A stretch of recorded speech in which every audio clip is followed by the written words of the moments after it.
Welcome to the thoughts of Alexander the Great, and you can too. In the heart of ancient Anatolia, in the city of Gordium, the capital of Phrygia, there stood a monument not to a great battle, but to a prophecy. In a temple courtyard rested an old, weathered ox cart. It was not its craftsmanship that drew the eye, but the intricate knot binding its yoke to its body. This was the Gordian knot. Legend held that it was tied by Gordius, a poor peasant who, as an oracle had foretold, drove his cart into the city and was immediately declared king. In gratitude, he dedicated the cart to the gods, securing it with a complex tangle of cornel bark, its ends so cleverly hidden that it appeared to have no beginning and no end. For generations, this knot stood as more than a puzzle. It was a living challenge, a symbol of an intractable problem. A second prophecy had attached itself to the first. The one who could unravel its elaborate tangles was destined to become the ruler of all Asia. Kings, warriors, and the wisest minds of the age had tried. All had walked away, defeated, their failure a testament to the knot's impossibility. The knot had become a metaphor for any challenge that seemed to have no solution. Then, in the year 333 BCE, a new kind of man arrived in Gordium. He was not a local king seeking legitimacy, but a 23-year-old conqueror, Alexander of Macedon, already 3 years into a relentless campaign to dismantle the mighty Persian Empire. Upon hearing the legend, he was, as the historian Arrian tells us, seized with an ardent desire to test the prophecy. This moment reveals a critical aspect of Alexander's genius. The challenge presented by the Phrygian priests was not merely a test of dexterity. It was a strategic opportunity. Alexander understood that leadership is not just about the force of arms, but about the mastery of narrative. By engaging with this local prophecy, he was showing his respect for the culture he was conquering, while simultaneously preparing to co-opt its power. If he could solve the puzzle, he would not just be a foreign invader, he would be a figure of destiny, his ambition legitimized by the very gods of the land he sought to rule.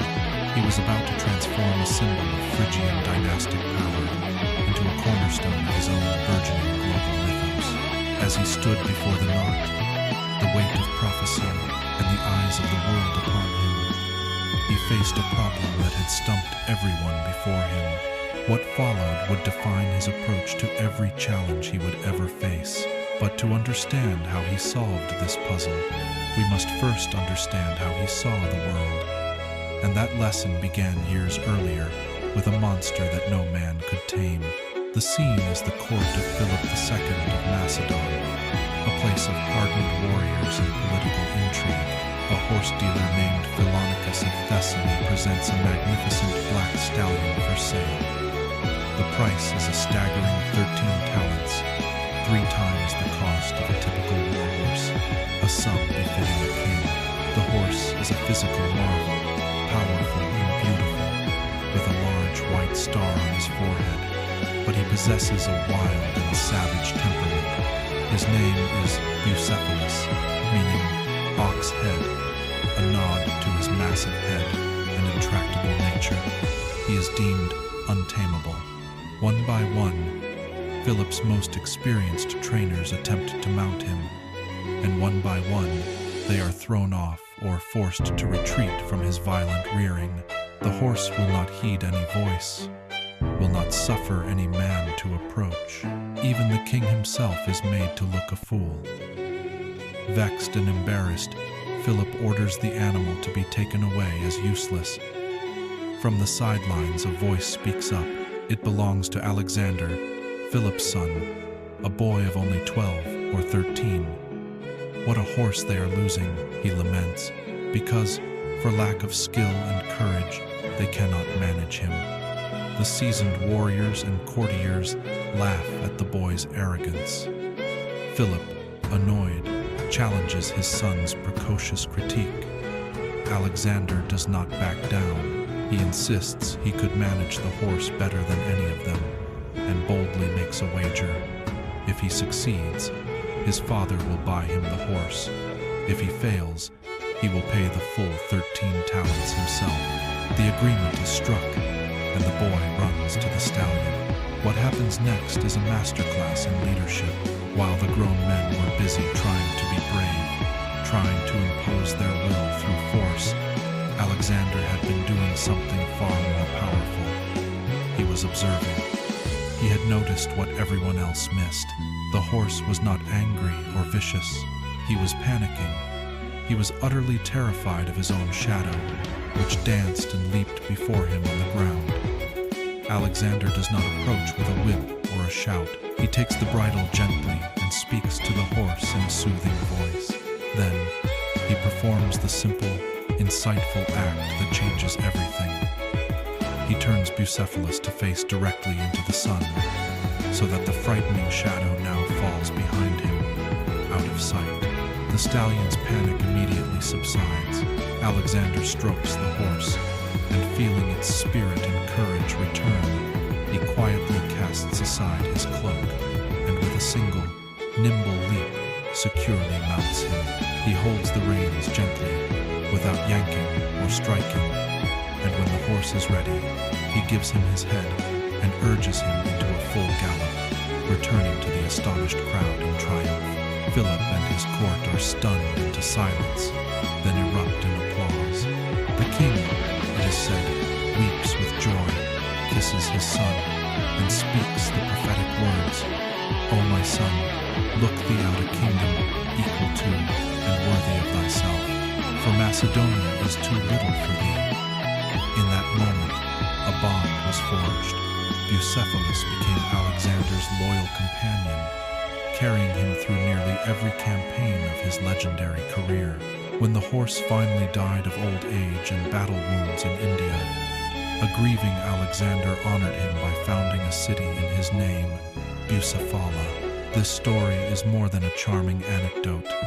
It is the foundational principle of Alexander's leadership, where others saw a monster to be broken, a problem to be solved with brute force. Alexander saw a creature in distress, a system to be understood. This is the essential difference between mere management and true leadership. Management applies a pre-existing process to a problem. Leadership applies perception to understand the problem's true nature. By identifying the root cause, the horse's fear, he was able to change the environment and render the problem obsolete. This act demonstrates that the most complex challenges are often driven by a shadow, a hidden fear, a misunderstood motive, a flawed assumption. A great leader does not waste energy fighting the monster. They find the shadow and bring it into the light. This principle of strategic empathy would later guide his approach to conquered peoples, where he often sought to understand and incorporate local customs rather than simply erasing them, turning potential enemies into allies. This was the first key. To lead others, you must first learn to see the world through their eyes. We return to Alexander in Gordium, standing before the ancient knot. He has applied the first key. He has observed the puzzle, analyzed its complexity, and, like all before him, has found it impossible to untangle by conventional means. The ends of the cornel bark rope are hidden, woven deep within a tangled mass of knots, so tight it is impossible to see how they are fastened. The traditional method has failed. What happens next has been told in two different ways, and both versions reveal the second key to his revolutionary mindset. The first and most famous account is one of dramatic, decisive action. Alexander, having struggled with the knot, reasons that the prophecy only specifies the outcome that the knot must be loosed, but says nothing of the method. He declares, "It makes no difference how they are loosed," draws his sword, and with a single, powerful stroke, slices the knot in half. That night, a great storm of thunder and lightning broke out, which Alexander and his men took as a sign that the gods were pleased. This version has become a powerful metaphor for cutting through bureaucracy, complexity, and tradition with a bold and unorthodox solution. The second version, considered more plausible by ancient historians like Arrian and Plutarch, who cite an eyewitness account, is a tale of even greater cleverness. In this telling, Alexander thinks not about the knot, but about the cart itself. He examines the mechanism and realizes the knot is passed around a pole that is held in place by a linchpin. He simply pulls out the pin, releasing the yoke from the pole. This exposes the hidden ends of the rope, allowing him to easily untie the knot without a single cut. This version is a metaphor for systems thinking, solving a seemingly isolated problem by understanding and altering the larger structure to which it is attached. Ultimately, it does not matter which story is true, because the underlying principle is identical. Alexander reframed the problem. The challenge was not to perform the tedious task of untangling, but to achieve the state of the knot being undone. This subtle but profound shift in perspective is the essence of strategic innovation.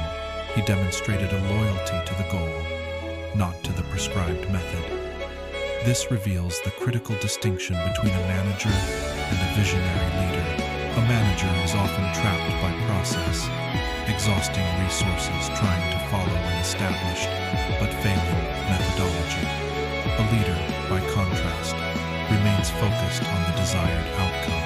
The Gordian knot represents any entrenched problem where conventional approaches have proven fruitless. Alexander's sword represents disruptive innovation, the willingness to break the existing paradigm. His removal of the linchpin represents strategic analysis, the ability to see the interconnectedness of a system and find a leverage point that makes the problem irrelevant. Both paths are born from the same mindset, a refusal to be constrained by the rules of a game you are destined to win. This is the definition of thinking outside the box. This same thinking would allow him to later invent entirely new methods of siegecraft, to conquer the island fortress of Tyre, and to adapt his tactics on the fly to defeat a numerically superior army at Gaugamela. The second key is this: do not be imprisoned by the how. Remain ruthlessly focused on the what, and you will find a way. Alexander's ability to see shadows and cut knots made him a genius, but it was his third key that made him a legend, forging an army so devoted that its soldiers believed him to be a god and would willingly follow him to the edges of the known world. This loyalty was not commanded. It was earned in blood, sweat, and shared sacrifice. The principle was simple and absolute. He never asked his men to face a danger he would not face first, and he often did so wearing an easy-to-spot white-plumed helmet. The charge at Gaugamela, 331 BCE. The plains of Gaugamela were the chessboard for the final, decisive battle for Asia. The Persian king, Darius III, had chosen this vast, flat ground specifically to leverage his overwhelming numerical advantage, which included a massive cavalry force and deadly scythed chariots. Darius commanded an army of over 50. Alexander, a hardened but weary force of 47. Alexander knew that Darius and the Persian commanders were familiar with his signature hammer and anvil tactic, where his infantry phalanx would pin the enemy's center, the anvil, while his cavalry swung around the flank to crush them, the hammer. He used this expectation against them. Like a bullfighter showing a red cape, Alexander began the battle by leading his elite companion cavalry far out to his right flank, moving at an oblique angle to the Persian line. This seemingly reckless maneuver stretched his own army thin and appeared to invite encirclement. Darius took the bait.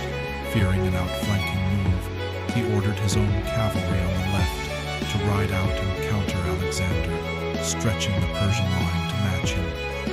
This was the moment Alexander had engineered. As the Persian cavalry galloped out to the wing, a vulnerable gap opened in their line between the flank and the center.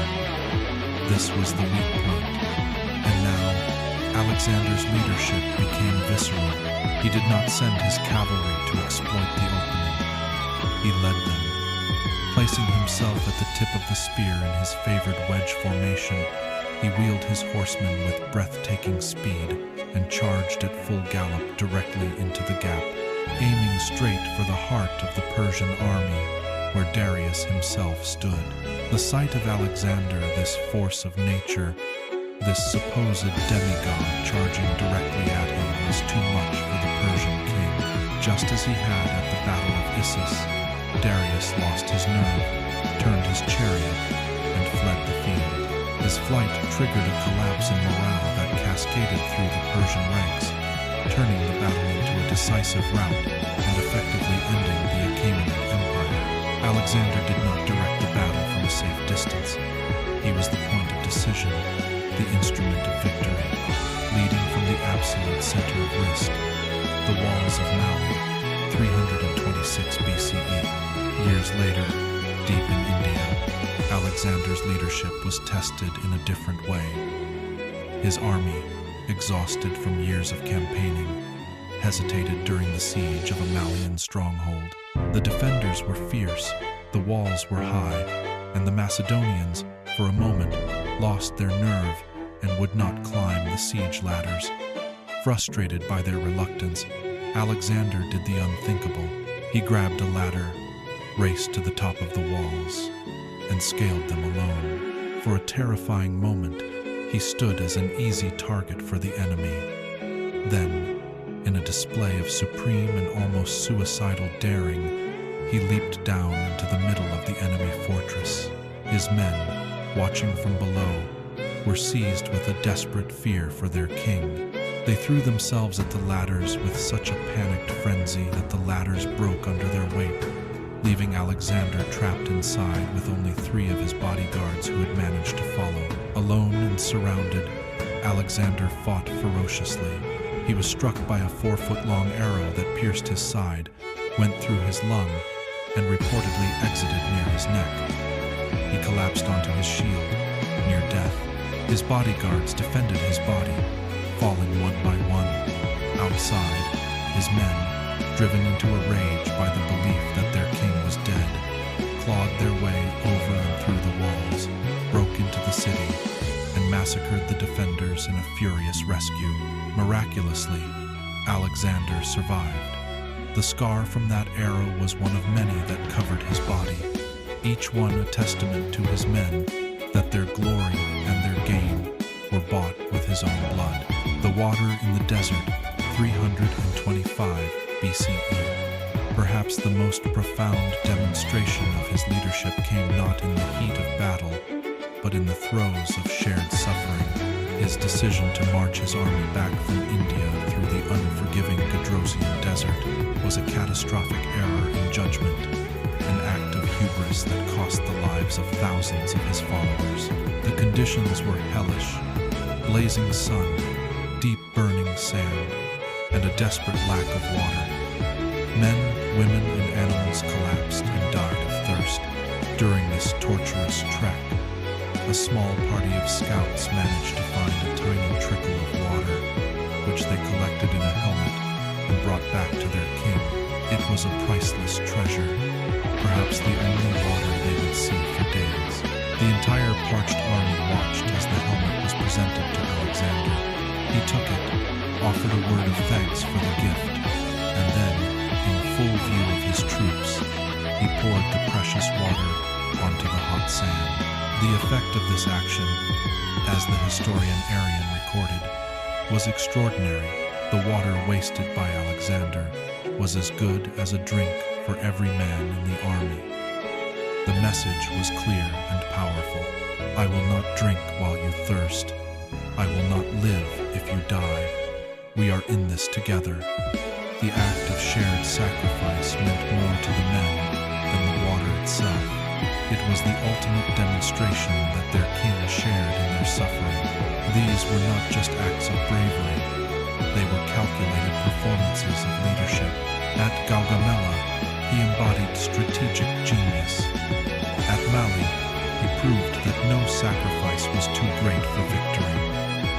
In the desert, he showed that the leader's greatest burden is the welfare of his people. Through these actions, he created a shared identity. His men were not just fighting for Alexander.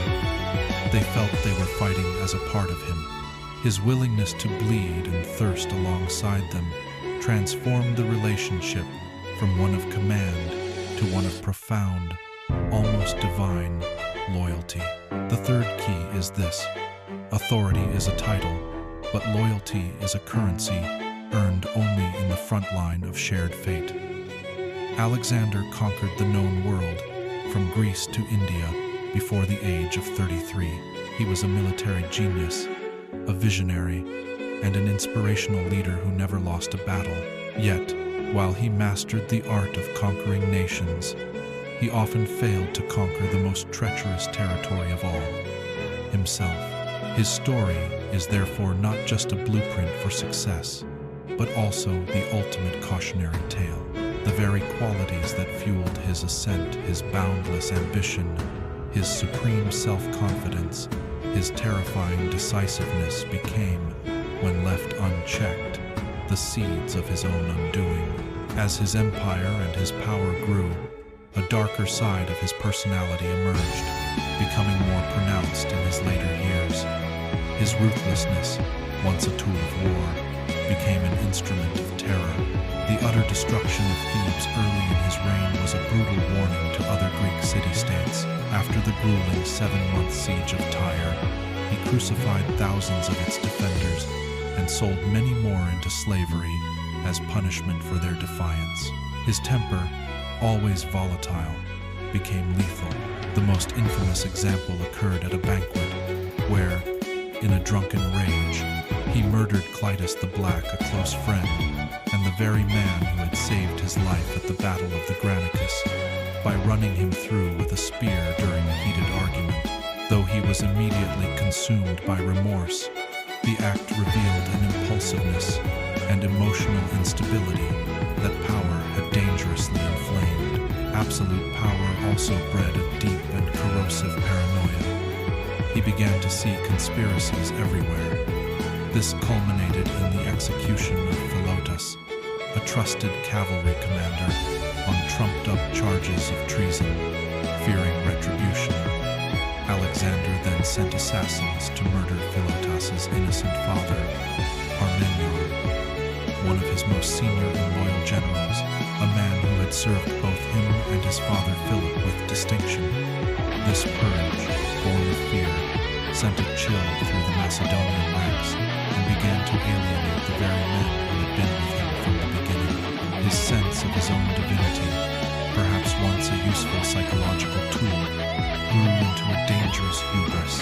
After his visit to the Oracle of Siwa in Egypt, where he was hailed as the son of the god Zeus Ammon, he began to carry himself not as a king, but as a deity.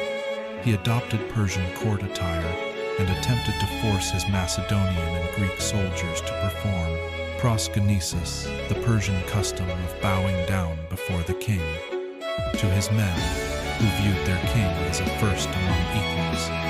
This was blasphemy and an intolerable assertion of autocratic power. It created a deep cultural rift and signaled that he was no longer just their king, but a new kind of Eastern despot. However, Alexander's most profound and lasting failure was a failure of vision. For all his strategic genius on the battlefield, he lacked a strategy for what came after him. He had no succession plan. His entire vast empire was built on the foundation of his personal charisma, his military prowess, and the sheer force of his will. It was an institution of one. When he lay dying in Babylon, his generals asked him to whom he left his empire. His apocryphal last words, "To the strongest," were a death sentence for the world he had created. His empire did not outlive him. It was immediately torn apart by his generals, the Diadochi, in decades of brutal civil war. A great leader makes himself indispensable to his team. A legendary leader, however, makes himself dispensable. Building a system, and a culture that can thrive without him. Alexander's life is the ultimate illustration of the paradox of power. The relentless drive that enabled him to conquer the world was the same unchecked force that prevented him from building an enduring institution. His journey reveals a tragic but clear progression. Conquest led to absolute power. Absolute power led to isolation and paranoia. Paranoia led to the destruction of his most trusted relationships, and that destruction led to a legacy that could not survive his death. The final and most crucial lesson from Alexander the Great is that any external empire you build will never be secure if the kingdom within is in chaos. The last and greatest enemy to conquer is always the self. The life of Alexander the Great offers a timeless and complex blueprint for leadership, a set of principles forged in the crucible of conquest that remain profoundly relevant today. His story is not a simple tale of heroism, but a nuanced study in the duality of human potential. To think like a king in the Alexandrian model is to embrace a philosophy of action, perception, and self-awareness. This philosophy can be distilled into 4 core tenets, a framework for mastering any challenge. Alexander's ultimate legacy is not the geographic expanse of an empire that crumbled upon his death, but the expansion of the human imagination. He fundamentally altered the course of history, spreading Hellenistic culture across 3 continents and creating a new, interconnected world. More than that, he redefined the limits of what a single human life could achieve. His story endures because it is a mirror to our own potential and our own perils. The call to action from his life is not to conquer lands or build vast enterprises, but to apply this blueprint to the battles within our own lives.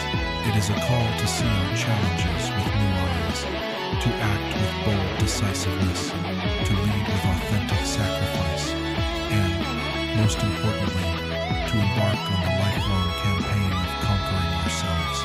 To think like a king is not to rule over others, but to achieve sovereignty over one's own life, and, in doing so, build a legacy that truly endures. If you find it interesting, please like and subscribe to the channel to support me.